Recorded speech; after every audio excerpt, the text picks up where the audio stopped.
د روم بادشاه عمر فاروق رضی الله تعالی عنہ ته خط راولېږه، وی په سر مې دړ دی ډېر، څه وظیفه شته؟ هغه ورته یوه ټوپۍ ولېږله، وی دا په سره وه د سر دړ به دې ښي. چې به ټوپۍ په سر کړه د سر دړ به یې ښه و.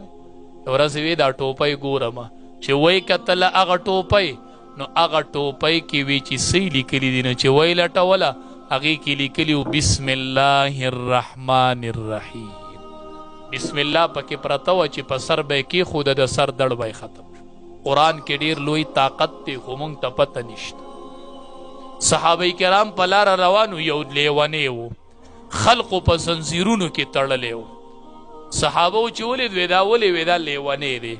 صحابي وی زی دمومه.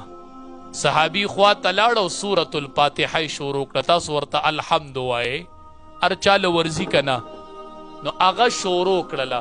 سوره فاتحه به یې وي او په خوله کې به یې لاړې جمع کولې، چې څو پیرې فاتحه ووي هغه لاړې راواغستې او داسې په هغې لیوني ومږلې.